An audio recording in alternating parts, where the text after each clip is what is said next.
ఏసేపు ఏం చేశాడండి? ఒక కళ కనిపించింది. ఆ కళను ఎవరు చెప్పారు? వాళ్ళ అన్నయ్యకి చెప్పారు. ఆయన ఏమవుతుందంటే నాకు కళ వచ్చింది కదా, ఆ కళను మనం ఏమనుకుంటాం, ఏదైనా కళ వస్తే చెప్తే ఎదుటి వాళ్ళు కూడా పాజిటివ్గా రెస్పాండ్ అవుతారు అనుకుంటాం. కొంచెం రెస్పాండ్ అవ్వడం, చాలా నెగిటివిటీ స్ప్రెడ్ అవుతుంటుంది కొన్ని కళలకి. అక్కడ ఏసేపు జీవితంలో కూడా జరిగింది అది. ఏసేపు ఒక కళ వచ్చింది. ఆ కళ గురించి తన అన్నగారికి చెప్తే వాళ్ళు ఏం చేశారంటే ఏసేపు గురించి బాగా పెంచుకున్నారు. ఎవరి మీద? ఏసేపు అంటే ఎవరు? తమ్ముడి మీద వారు బాగా పెంచుకున్నారు. కానీ ఏసేపు గురించి చూస్తే కనుక దేవుడు ఏసేపుకి ఏం చేశాడు? జరగబోయేది దేవుడు ఏసేపు ముందుగా చెప్పాడు అనమాట. ఏసేపుకి దేవుడు జరగబోయేది ముందుగా చెప్పినప్పుడు, కళ రూపంలో ఏసేపుకి దేవుడు మాట్లాడి చెప్పినప్పుడు తన అన్నలు తన మీద బాగా పెంచుకున్నారు. కానీ దేవుడు మాత్రం తనకి ఇచ్చిన కళను దేవుడు నెరవేర్చాడు. ఆ నెరవేర్పులో కలిగిన కష్టాలు చాలా ఉన్నాయి. ఎన్నో కష్టాలు పడ్డాడు అన్నల ద్వారా. ఎందుకంటే అన్నలు ఏం చేస్తారు కదా, పగ పెంచేస్తున్నారు. పగ పెంచుకుంటూ తమ్ముడు అనే ఆ కంటిరింపు లేకుండా ఏం చేశారు? తన్ని ఏదో విధంగా, ఇప్పుడు ప్రేమ కలిగినప్పుడు కడుపులో తీసుకున్న పెడతారంటే చూడండి, ప్రేమగా ఉన్నప్పుడు ఏదైనా చేస్తారు. అదే ద్వేషం కోసం కూడా అంత మించి చేస్తారు. ఇక్కడ జరిగింది అదే అనమాట.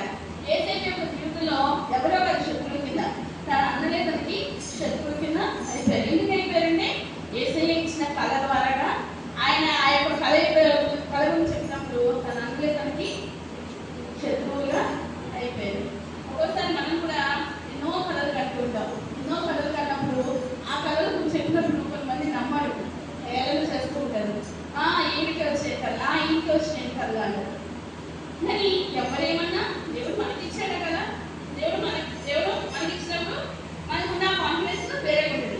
మనకున్న కాన్ఫిడెన్స్ ఇవ్వడానికి సాధారణ ఏం చేస్తుంటాడు? ఎవరో ఒకరు మన దగ్గర పంపించి మనల్ని ఏం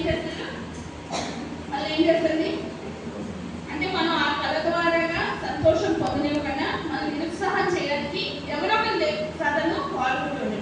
దేవుడు మనల్నేమో పురుగల పనులు చూస్తూ ఉంటే సాధారణ ఏం చేస్తుంటే మనం ఏదో రకంగా దాంట్లో మనకు తప్పు ఉండదు, ఏముండదు, మనం చెప్పేది ఉంటుంది, అది మంచిగా చెప్తాం. అది అయినా కానీ అది ఎలా అవుతుందంటే చెడుగా స్ప్రెడ్ అవుతుంది. అలా జరిగినప్పుడు కూడా కొన్ని విషయాల్లో మనము ఏం జరిగితే మనం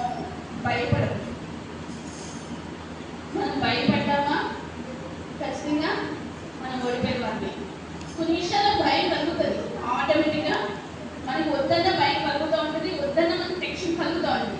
కానీ దేవుడి యొక్క కార్యాలు జరిగేటప్పుడు, దేవుడు చేసే పనినప్పుడు మనకు ఒక్కోసారి చాలా భయం కలిగినప్పుడు మనకి మన ప్రళయం లేకుండానే ఏం జరుగుతుంటుంది? మనం నిందలు వస్తాం, ఎన్నో అవమానాలు మనకు. ఇంకా అది ఎక్స్పెక్ట్ చేయలేదు. వాళ్ళతో మనం అలా ఉంటాము, వాళ్ళే మనకి ఇంత హాని చేస్తారు మనం ఎక్స్పెక్ట్ చేయం. కానీ మనం ఎక్స్పెక్ట్ చేయని వ్యక్తుల ద్వారా కానీ మనకి హాని అనేది కలుగుతుంది. ఏసేపు ఎప్పుడైనా ఎక్స్పెక్ట్ చేసేది తన అన్నల ద్వారా మనకి అంత ద్వేషం ఆయన మీద పెంచుకుంటారని ఏసేపు ఎప్పుడూ ఎక్స్పెక్ట్ చేయలేదు. కానీ ఏసేపు కలిగిన కళ మంచిది. ఏంటంటే తన యొక్క జీవిత జరగబోయేది దేవుడు తను జీవించినప్పుడు అది వారికి చెప్పాడు. చెప్పడంలో తప్పలేదు కదా, అవునా? ఏదైనా చెప్పడంలో తప్పలేదు, దాన్ని తీసుకునే విధానంలో తప్పలేదు. హల్లెలూయా.